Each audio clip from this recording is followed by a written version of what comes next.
is Jeff King. I'm Andy Erickson. This is not another shooting show. We go to Wilkes-Barre, Pennsylvania, where a man... Wait, this is not in Wilkes-Barre, Pennsylvania. I'm sorry. That is a very... No, that was a different story I was reading earlier. I got rid of that story.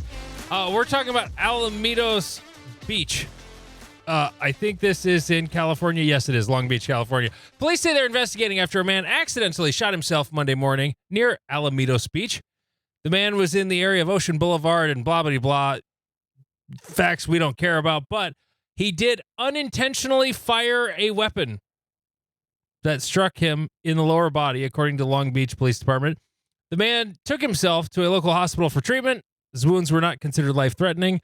Here's my favorite part of the story, though. The last line of the story from lbwatchdog.com. It's unclear whether the man accidentally pressed the trigger or if the gun somehow malfunctioned. Those are the two options. Well, it is. Which most of the time we would say, either way, it's A. Unless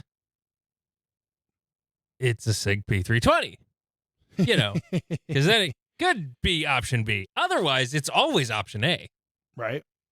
But another fun story that Jeff posted in the Reddit this week. This is from the Texarkana, Arkansas Police Department, because there's a Texarkana, Texas Police Department too, I assume. On February 4th, 2025, at approximately 7:35 a.m., 911 dispatch received a call for a disturbance at Signature Aviation. The call notes stated there was a male there with both a rifle and a handgun. Further call notes stated the suspect walked into the business, came to the front counter, and began demanding a plane while brandishing the firearms. The witness then fled and alerted others. The suspect then exited the business. A pilot for a local private business retrieved his own firearm from his truck and began ordering the suspect on the ground. When confronted, the suspect complied, lay on the ground, at which time he was disarmed. And then the Texarkana Police Department arrived on scene and took him into custody. I screwed up. I forgot to silence my phone. That's my bad. So it was a juvenile. He was arrested for aggravated assault, attempted aggravated robbery, terroristic threatening in the first degree, and transferred to the juvenile detention center. Whoops. So he going to be in the pokey for a long time. Little while. Yeah. That's an interesting way to try to get a flight somewhere. Where do you think he was going? Let's just postulate on where he was going. I mean, anywhere but Texarkana, Arkansas. If he's stealing a small single-engine plane, he's probably... how far can they go? I don't... it varies quite a bit. I think some of them can go a hell of a long way, and some can't go very far at all. Like... Let's see. Like a range of a Cessna 172. They can go 730 miles. Okay, so they did make it like a state over. But like a Cessna 150, shit, that wouldn't even make it from Sioux Falls to Rapid City, 350 miles. It would make it that far, but you'd be on fumes by the time you got there. Yeah, I mean, it may have been the legendary audio of the guy who stole a jet and then did a barrel roll, and they're like, "Good job," and he's like, "All right, bye guys," and just like cratered it. Yeah. They're looking at this this Cessna plane, the photo. It reminded me of a story my dad told me when he was a commercial pilot for a few years. He used his GI Bill to get a commercial pilot's license. Yep. And he only did it for like 3 years before he's like, I want to stay home and have a family and not fly and be gone all the time. And but there was one guy who was he wouldn't sit down and he wouldn't buckle up, and he was a little drunk and a little obnoxious, and so all of a sudden he was on the ceiling. And he stayed there for a little while until he wasn't on the ceiling. Oh, damn. And then it was something like, sorry, we had some turbulence there. And I'm probably screwing that story up completely. But anyway, moving on with the show. Jeff didn't know what a jigger was. I don't know what it is either. Did I just say something bad? It's one of those things that sounds really bad, but it's the alcohol pouring cup that comes with your drink kit. That if you're seeing a bartender pour the shot into there and then pour it into the glass, that's the jigger. I I also learned that it's I have one of these on a stick. right. I learned that it's 1.5 ounces and not 2 ounces like I thought. So all my calculations for my drinking problem were off. Oh. And so I wanted to correct my cupulations. So instead of when I have a double old fashioned, I'm really only having 3 ounces of bourbon and 1.5 ounces of simple syrup. And then when I'm doing my quadruple old fashioned, I'm having 6 ounces and 3 ounces. Yes, 2 to 1 is a good ratio. I know that it's like Kool-Aid. And you drink like a college girl. The somebody posted this on our Reddit, r/NASS on Reddit, and the headline was just 2 ounces of simple syrup. That ain't an old fashioned. It's a lollipop with a little bit of booze. Which he actually had wrong because I said it was 4. Well, anyway, I thought it was hilarious, but it's like the guys I work with, they all drink like this weak ass coffee. It's like Folgers, and half of them put cream or flavor or sugar or whatever in it. And I'm like, it's dirty water. It's not even coffee. I mean, I'm a mild coffee snob, but like in Florida, I was just drinking hotel coffee, which is okay. It's not great, but it's okay. Yep. It does the job. At home, I brew whatever whole bean Arabica coffee we get from Costco. Usually it's Caribou. Lately, we've been getting something that's in a bag that looks like a house or like houses and shit. I can't remember what it's called. That's pretty good. It's a little milder, but great flavor. And I make it kind of strong. You know, grind up my own, and I don't know. I kind of like it. And then the guys at work are like, that's disgusting. I'm like, no, what's disgusting is the amount of mold that's growing in that fucking coffee maker. Like, I don't know how they're still alive. Like, it's got to be altering their DNA. And there's people, do you know these people that are like, don't wash my coffee mug. You're going to ruin the flavor. Yeah, because they think it's like a cast iron skillet or whatever. Well, I mean, you can fix that. I prefer to taste the coffee, not coffee I drank 6 months ago, I guess. You snob. Yes, I'm a snob, 100%. I clean the things I make and drink coffee from. Call me crazy. All right. You crazy. I crazy. I have discovered, Jeff, the secret to reloading a Shadow 2. Ooh, tell me the secret. Are you ready for this? Yes. Okay. Are you sure? I don't know. I'm probably not going to apply it, but I do want to hear it. Okay. Install a magwell. Oh, brother. Oh, I don't like you anymore. We're not friends. I know. I did once call the magwell the tramp stamp of gun parts. I've given that title to a lot of gun parts. The thumb rest is truly the tramp stamp of gun parts. Correct. No, my buddy Dan loaned me 2 sets of his lock grips, the palm swells. One are for with a magwell and one without, just so I can try them both. And as much trouble as I was having reloading the Shadow 2, you know, just normal, when I threw that magwell on it, it's the same shape as my TAC Sport magwell. It's just a little bit smaller. Holy shit, they're just flying in there. It was great. Like just wham. You know, my hatred for you increases every moment. I don't disagree with your hatred. Like, I understand what a bitch thing that is to say. Right. It's like when you get the big fruity margarita at the bar. You're like, yes, do I know it's girly and it has an umbrella in it, but I'm going to enjoy the shit out of this. Yes. I mean, I did enjoy the shit out of it. I mean, I finally got, I was dry firing 4 aces this morning, and I finally, with a magwell, I was under 2 seconds. I got it down to 1.9. Without the magwell, it was anywhere from 2.4 to 9 seconds. Not 2.9, like 9. Because, like I would just, like, throw the mag across the room or whatever. Like, I would miss. Jesus. And just, it's so easy to do with that damn gun. I don't get it. You'd pull a Cody Axon? And so I have chucked a mag. Not, like, thrown it in anger, just, like, missed so bad it went flying. Like, it only happens if I go under the gun, and then the heel of the gun, or like where the mag well would be, sort of hits my, like, the fatty part at the base of your thumb, and it dislodges the mag from my hand, and it goes. I mean, it's not literally flying across the room, but it traveled a few feet. Yep. But yeah, it's a lot easier with a mag well. Just saying.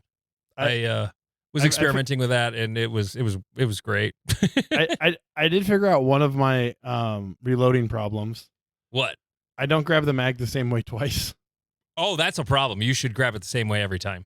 Oh yeah, no. Well, I watched my 4 videos from the match, and I think I reloaded in 3 of them, and not one time was my hand in the same place on the magazine. So that might be part of my inconsistency. Yeah, definitely. Well, if you don't practice it in dry fire or dry fire, live fire. What is this? Yes, it's the doing everything but the actual discharge boom, of the boom? firearm. Yeah, no boom boom. No, just no click, boom boom. No boom boom. No boom boom. Click click. Click click. We're a weird podcast. Like, the only gun clickety clack that's been on here in a long time was Steven the other day. Yeah, that bitch. He broke our streak. I know. Like, now that I'm still in the middle of moving, like, my gun room into the family TV room or whatever in the basement, and trying to convert that into a bedroom because I don't have the space in my house. I don't even have a gun near me right now. Like, they're all in there. Right. Behind the locked door. It's weird. Anyway, this was a thing that got put on our Reddit this week. Just yesterday, I think it was. And I thought it was a very, very, very fun conversation. What striker fired gun to get? Which, when I thought about it, of course, I said Glock, but that's not what they wanted to hear. They're like, I'm looking for a new gun and see how I currently shoot a Glock. Oh, okay. But I wanted to switch to a not-Glock, and curious what people's thoughts are. Yep. So I immediately said, I think I was first to comment, and I said M&P. Like, go M&P. I would like to see the M&P more prevalent. I 100% agree. I've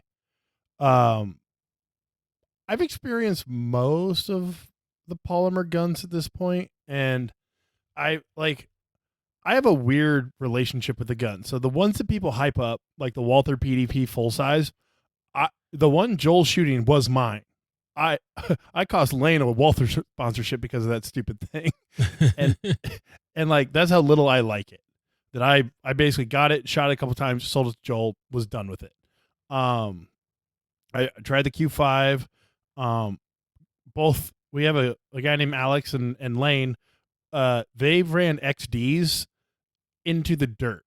Like, they had Alex is still shooting one with a cracked breech face, and he thinks he has over 100,000 rounds on the gun on an XD.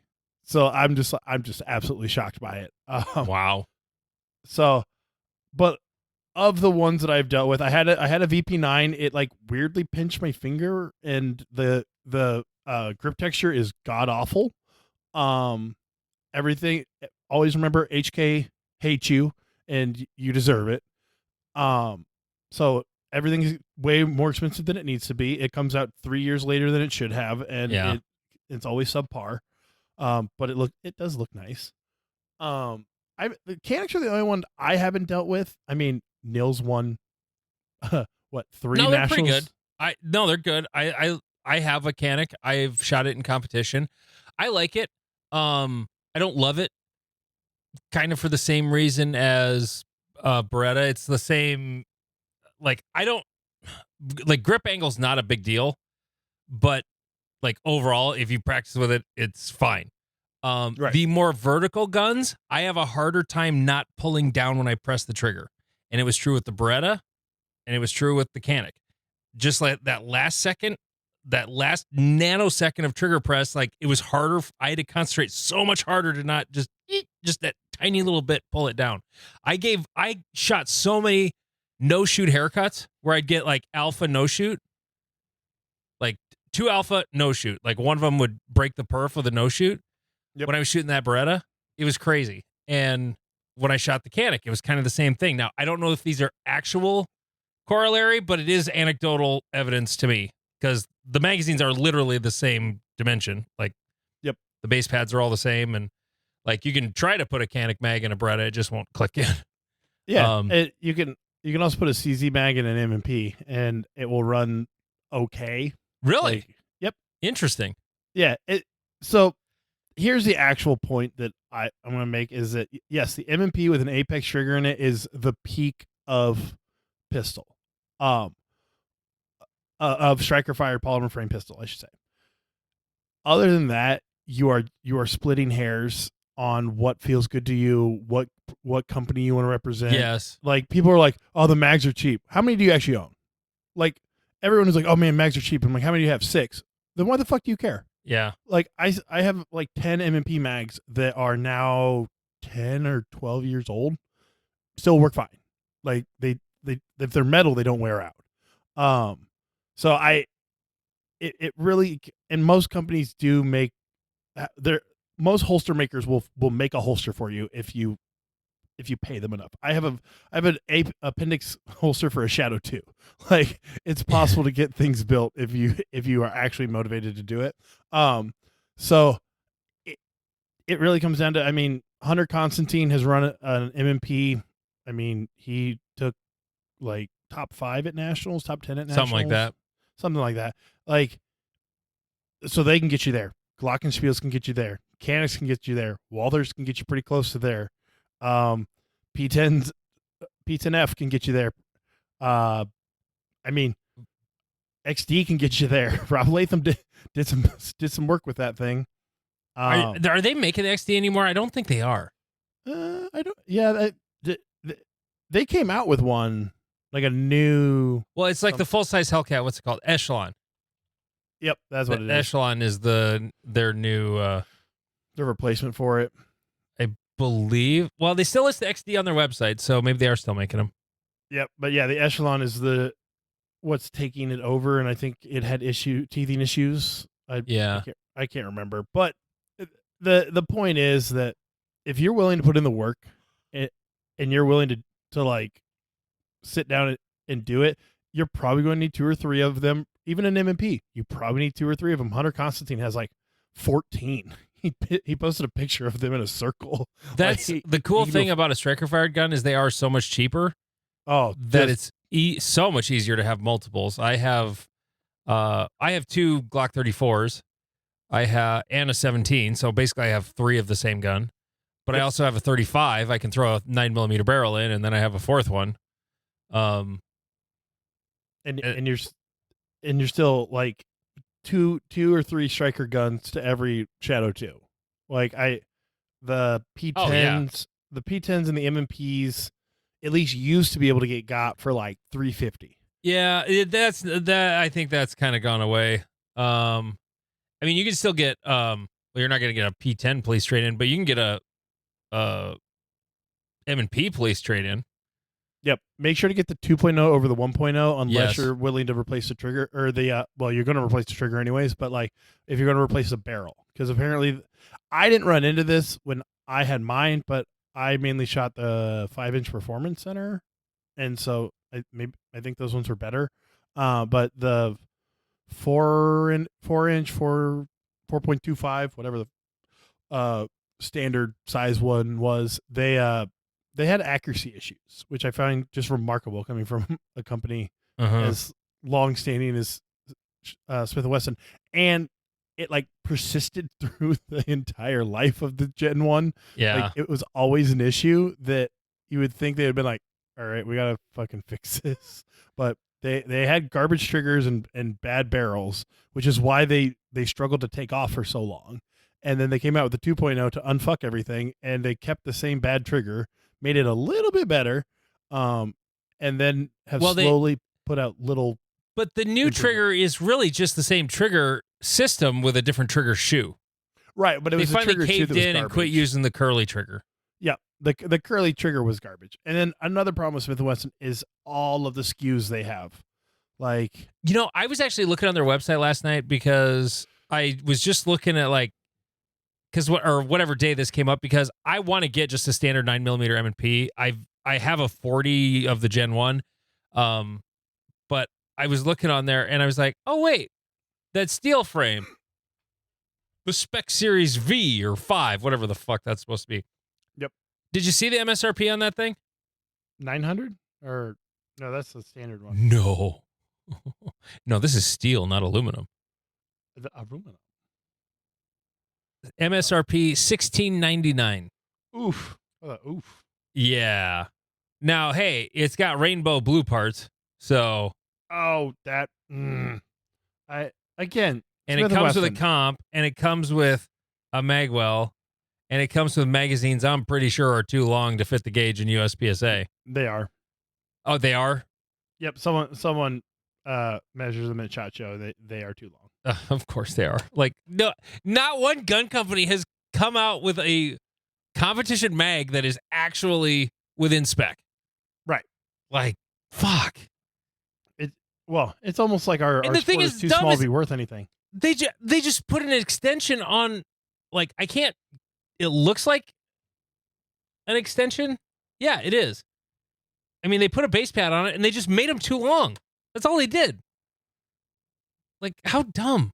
I don't get it. And they have so many different, like, options and models and just all this dumb shit that you're like, where is the standard gun? I started to say before I got off on that tangent, if you're just looking at full size 9mm M&P. God damn it, I don't want revolvers. Their new website, it doesn't listen to you when you click. It's like, Jesus Christ. M&P 2.0 full size. There we go. There are, oh God, there is a lot. Okay. This is all calibers. I'm going to switch to 9mm. There are only 14 SKUs of full-size M&P in 9mm. Jesus. And the dumbest one is they still don't make a black 5-inch. Right. Like, it's still that stupid tan one with the safety. Right. And like I used to say, well, because the original story I heard behind it was that they started building them for the military contract. Yeah. That they ended up going with the SIG, and they were like, we're just going to start making them because they're totally going to accept them, and they didn't. And so now they're like, well, shit, we bought all the equipment to do this, so we're just going to keep doing it. And I don't know, like I literally bought one of those. Well, and the one I'm looking at, because yours is tan. You have the tan one. I do. I have a tan one. The one I carry now is black. But I had to get you had to get the Spec Series or something to even get the black one. The tan, baby shit colored one, is upgraded. Like, it has the upgraded trigger and it has their core system and everything. So it's like they went through the effort to update everything, and we're like, oh, you know what we're gonna do? Not paint it the color everyone wants, and even the fucking optic plate is black. Like usually the hardware doesn't make that conversion. That's so funny. I don't get it. All of their guns on their website now are the new trigger, though. No more curly triggers. Yep. So, and I will say I haven't used the new trigger because I haven't bought an M&P in a long time. But I tend to, when I was buying M&Ps, I would buy them and put the Apex trigger in them before I shot them, because I was like, I don't even give a shit what it feels like. Yeah. They make a 4-inch 10mm. Ew, that sounds unpleasant. No, it's kind of interesting. When I saw they had 6 SKUs of the 10mm gun, I'm like, what? And then I look in on it. Of course, they've got a performance center with a comp. And then they've got, the optics ready, the regular 10mm M&Ps. What is that one? Oh, safety and optics ready.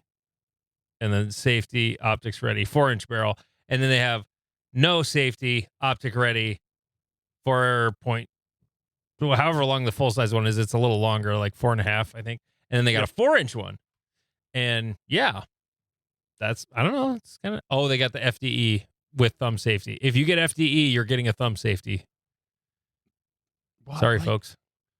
I like M&Ps, even though they do dumb stuff, but most gun companies do dumb things. Right. Again, as much as I am bitching, the capitalist in my brain is like, Yeah, they're going to sell oodles of these. Yeah.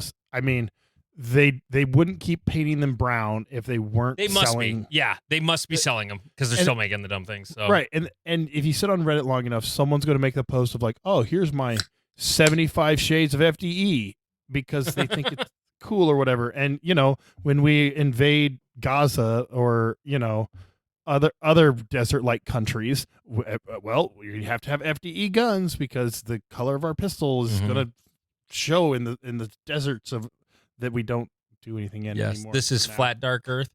This is flat dark. Anyway, patreon.com/notanothershooting show. Subscribe. You get this whole episode every single week. Also, Cornhusker Classic registration opened. Spots are running thin. It's June 7th and 8th. Northwoods Showdown, Tanfo Timmy's match up in Minnesota, May 2nd through the 4th. Registration open for that. Great Plains section.